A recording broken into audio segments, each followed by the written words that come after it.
Changes in the climate are very real. Just ask the people who live there. Water is swallowing it up.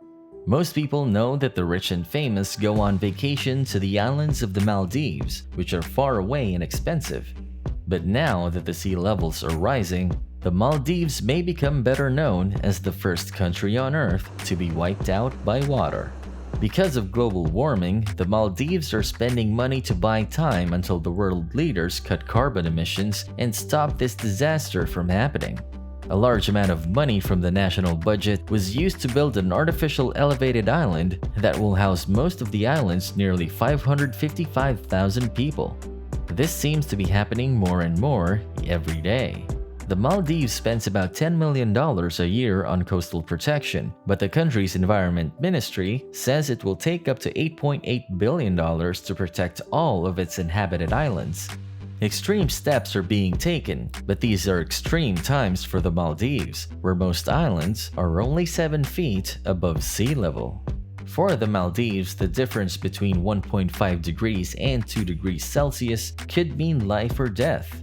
Back in 2009, President Mohammed Nasheed dove deep as a way of saying, "Help me." In Davy Jones' locker, he held a cabinet meeting underwater while wearing scuba gear. Hand signals were used to show how dangerous global warming is for the lowest country on Earth. Coral was used as a backdrop for this meeting, which was meant to bring attention to the fact that melting polar ice caps are raising sea levels. Soon, this group of islands in the Indian Ocean will be in danger.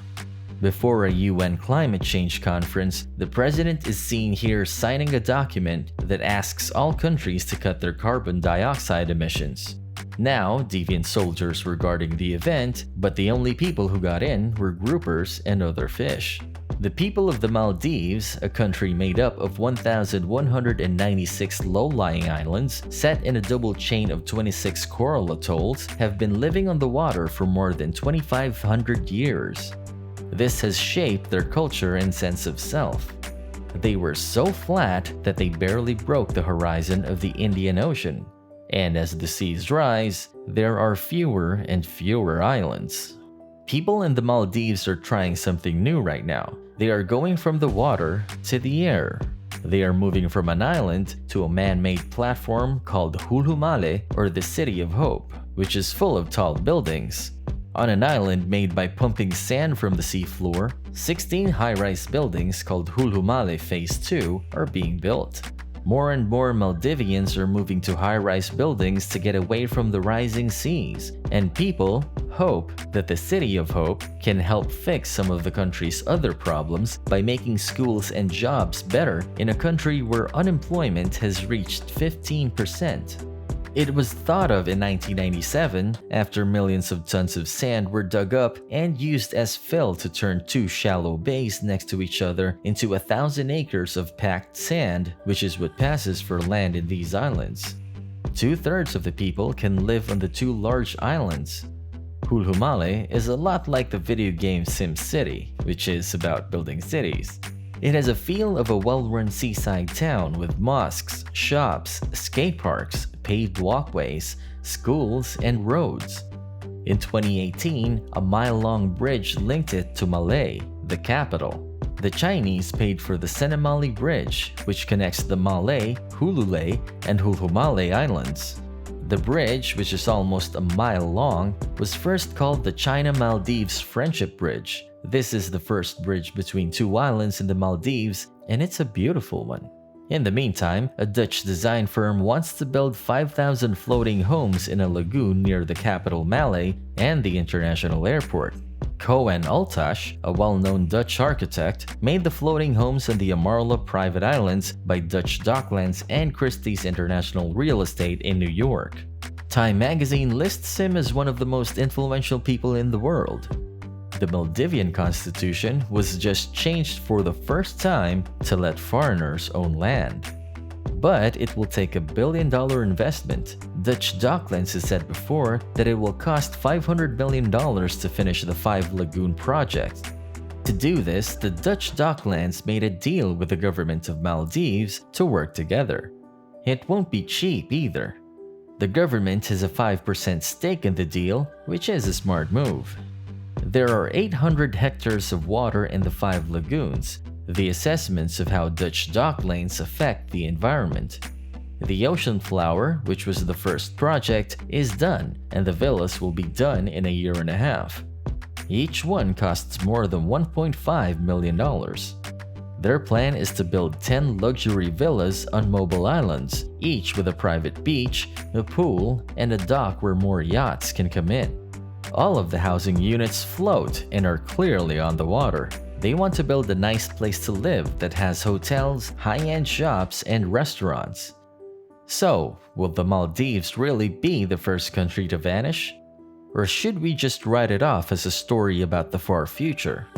Before we continue, be sure to subscribe to our channel and click the bell icon before we go on, so you don't miss any videos. People have been wrong before when they said that the country was going to end.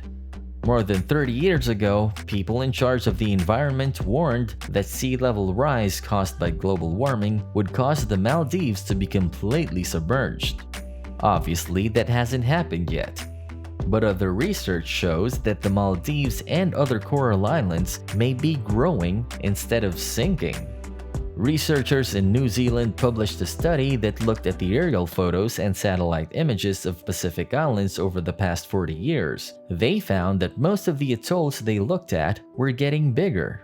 The report says that even though sea levels have been going up for the past 50 years, erosion has not gotten worse. Also, things that people have done, like building seawalls and reclaiming beachland, have helped stop some coastal erosion.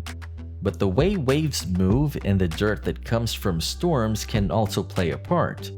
Well, whether Maldives will be underwater soon or not, it's still a good reason to go see one of their most luxurious resorts, the best overwater villas in the Maldives, Sonivayani. When looking for the perfect bungalow in the Maldives, their villas are the best option. All of them have a private pool, and some of them even have a slide and a roof that can be pulled back. One of the best resorts in the Maldives with overwater villas is Sonivayani. I won't lie, Sonivayani doesn't come cheap. Prices per night range from $900 to $2,300. The resort is one of the most expensive places to stay in the Maldives, but it is a once-in-a-lifetime experience. Sonivayani is in the Nunu Atoll and is linked to a giant. There are only 24 overwater villas there, so guests can enjoy a more intimate experience. You might sometimes feel like you're the only person staying at the resort. All of the butlers at the resort are called Mr. or Mrs. Friday. Like Mr. Friday in Robinson Crusoe's books, they are there to make your stay as pleasant as possible. They will book your restaurant, plan your trip, and even take your pictures for you. Even if you lose your glasses, you can always call him or her for help. I have that happen a lot. The whole Soniva chain is focused on being green, even though the pools are full of seawater and the villas are built on the sand of the lagoon floor. The reef has not been hurt in any way. Soniva uses solar power and treats all of its waste on site. It is an eco-central waste-to-wealth center. Waste is recycled, and the large vegetable garden supplies the restaurants with organic food. There is nothing else like this. One-bedroom water retreats are the least expensive rooms at the resort, but they're still great. Even though it is the least expensive villa, you have a private pool, a terrace, sunbathing chairs, a terrace on the first floor, a huge living room, a bar, an office, and 2 bathrooms. Also, along with the private pool, there is an outdoor bathroom with a shower and a bathtub. There are also a few places with glass bottoms, one of which is the toilet. Overall, the villa is very well made. With the push of a button, the roof right above the bedroom can be opened. When it's open, you can watch the stars from your comfortable bed and feel a nice breeze. You can also watch dolphins or go to one of the islands nearby.